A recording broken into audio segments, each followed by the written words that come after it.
तो ईश्वर क्या है? निराकार चीज किसी को कंट्रोल नहीं कर सकता है। निराकार चीज कंट्रोल नहीं कर सकता है। ईश्वर का अर्थ ही होता है कंट्रोलर, नियामक, नियंता।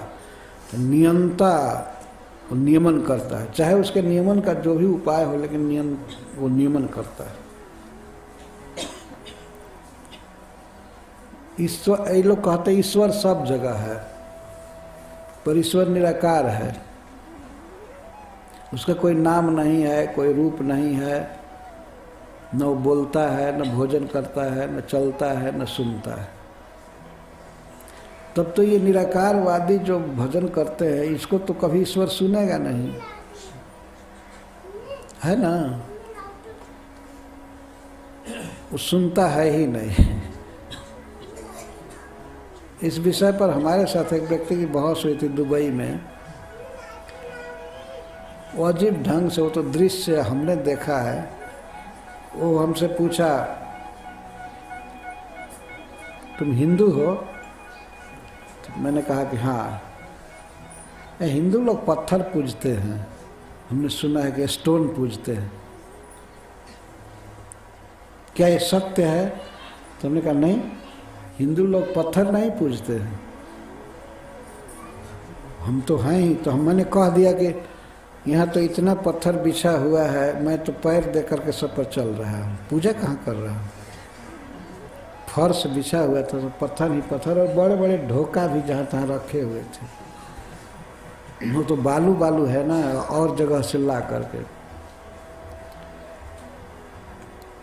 वो तो चकित हो गया, क्योंकि मैं तो पत्थर पर पैर दे करके चल रहा हूँ, हम पूजा कहाँ कर रहे हैं? नहीं नहीं, मैंने सुना है कि हिंदू लोग पूजा, ये ईश्वर को पत्थर को ईश्वर मानते हैं। नहीं नहीं, हमने बताया उसको कि ईश्वर का रूप शास्त्रों में लिखा गया है, उसको कोई कलाकार उभारता है पत्थर में, चाहे लकड़ी में, जैसे जगन्नाथ जी लकड़ी में है, तो लकड़ी में, मिट्टी में, पत्थर में भगवान का रूप है बना करके, और वहाँ पूजा की जाती है। तो वास्तव में भगवान की पूजा हुई, न कि पत्थर की पूजा हुई। पत्थर की पूजा नहीं, पत्थर में भगवान की वो पूजा है, चाहे फोटो में उस व्यक्ति की पूजा है। तो वो नहीं मान रहा था, तो मैं उससे पूछा, उसके पास बैच था, उसका आइडेंटिटी एयरपोर्ट पर। तो मैं कहा कि यदि आप इस आइडेंटिटी के बिना इसमें आएंगे तो आने देंगे आपको लोग एयरपोर्ट में? कहा नहीं, तो आप ये हैं, बैच हैं, आपकी कीमत उतनी नहीं है जितनी बैच की कीमत है। इसको पहन कर आते हैं तो लोग आने देंगे, नहीं तो नहीं आने देंगे।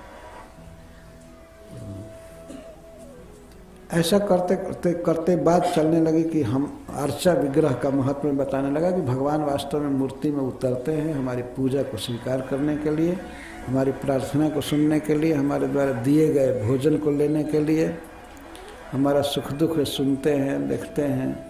तो उसे अर्चावतार कहते हैं।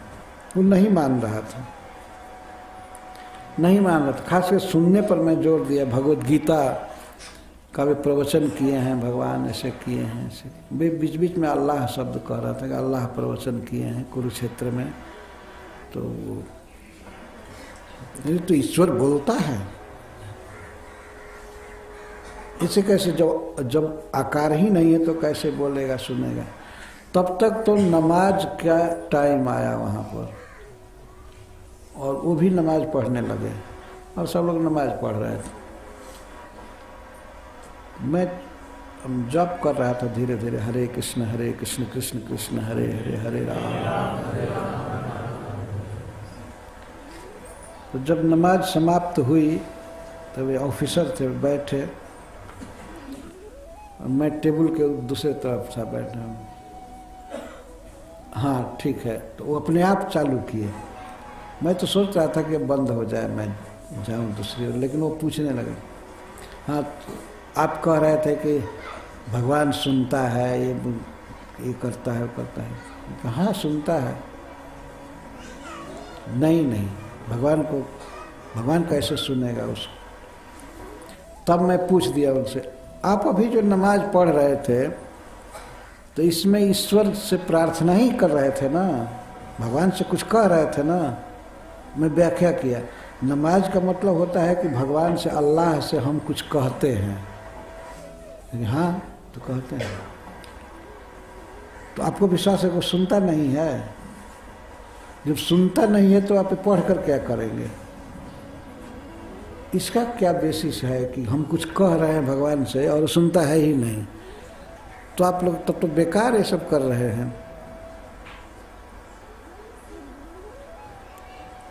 तो हाँ, तो लगता है सुनता है, तो सुनता है तभी तो करते हैं ना, वो सुनता है तभी तो हम लोग बोलते हैं। तो हमने कहा कि हाँ सुनते हैं, ये अल्लाह सुनते हैं। तो मैं पूछ दिया किस चीज़ से सुनते हैं, कैसे सुनते हैं वो? तो वो कहा कि तुम कैसे सुन रहे हो? तो मैं कहा मैं कान से सुन रहा हूँ। तो ठीक है आगे कहो। और पकड़ लिए गए, जब हमको कहे कि तुम कैसे सुनते हो तो मैं कहा मैं कान से सुनता हूँ। तो मैं उनको कहा कि तब भगवान भी कान से सुनते हैं ना? हाँ, जब हम कान से सुनते हैं तो कान से सुनते हैं। मैंने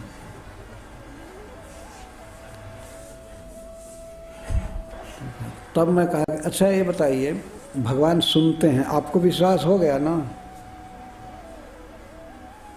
हाँ, कान है भगवान को, आपके अनुसार अल्लाह को कान है। हाँ, बिना कान के कैसे सुनेगा? उसको पता नहीं था कि बिना कान के भी ईश्वर सुन सकता है सब जगह। लेकिन वो कहा कि हाँ बिना कान के कैसे सुनेगा? तो मैं कहा कि अच्छा ईश्वर सुनते हैं, इतना सिद्ध हुआ, ईश्वर कभी बोलते भी हैं? तो पहले तो कहते बोलते हुए तो कभी सुने नहीं। लेकिन कोई बात नहीं, आप नहीं सुने, ईश्वर बोलना चाहे तो बोल सकता है कि नहीं? हाँ बोल सकता है। तो फिर कैसे बोलेगा? तो तुम कैसे बोल रहे हो? वो ऐसे पूछता था। तो मैं मुंह से बोल रहा हूँ। तो चुप हुआ। तो मैं कहा कि तब आप मानते हैं ना कि ईश्वर का मुख है ना? हाँ, मुख क्यों नहीं है? आखिर बोलेगा कैसे? अच्छा, तो ईश्वर को मुख है, कान भी है, सिद्ध हुआ, तो उसको पैर चलने के लिए है कि नहीं? काम कोई करता है, विश्व को बनाया है, तो हाथ है कि नहीं? और आंख भी होगा देखने के लिए, सब करने। उस महीने में, दिसंबर का महीने था, और उसको पसीना आने लगा हमारी बात सुनकर। कि वहाँ के लिए जाड़ा नहीं था, यहाँ के लिए जाड़ा का दिन था, लेकिन उस मियाँ साहब को पसीना आने लगा सुनकर के बाद। तो उन्हीं की बातों से, हमने कुछ नई बात नहीं कहा, सारा अंग स्वीकार किया उन्होंने कि ईश्वर का सारा अंग है, सब कुछ है, दिव्य। तो मैं बताया कि दिव्य है, चिन्मय है, मरने वाला नहीं है, तो है ना अंग। और वो अपने मुख से कहा कि अब मैं जाना कि हिंदू लोग ईश्वर की पूजा करते हैं।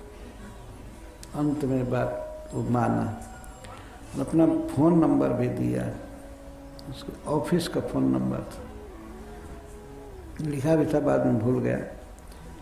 तो जब मैं उससे पूछ दिया अंत में कि क्या टाइम है, मुझे फ्लाइट पकड़ने की चिंता थी, जहाज। तो उसके पहले हमसे पूछा था कि तुम इमाम हो? इमाम माने होता है धर्म गुरु, कोई सब। तो इमाम हो? तो मैंने कह दिया हाँ। और जब मैं पूछ दिया कि क्या टाइम है, तो पूछा तुम इमाम होकर के घड़ी नहीं रखे हो, तो नमाज कैसे पढ़ते हो टाइम से? घड़ी नहीं रखे हो, इमाम हो करके भी। तो गिफ्ट शॉप से में गया हमको ले करके, और $50 का खरीद करके, US डॉलर का $50 का एक घड़ी दिया हमको। टाइम से नमाज पढ़ने के लिए प्रार्थना। व्यक्ति प्रभावित हुआ, लेकिन इसके बाद तो मैं गया नहीं। लेकिन यह एक सत्य सिद्धांत है कि वास्तव में ईश्वर है और उसका आकार है, दिव्य आकार है, सब कुछ दिव्य है।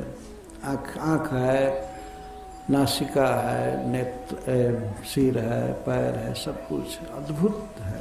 अंगानि जस सकलेन्द्रिय वृत्ति मंति पश्यन्ति पान्ति कलयन्ति चिरं जगन्ति।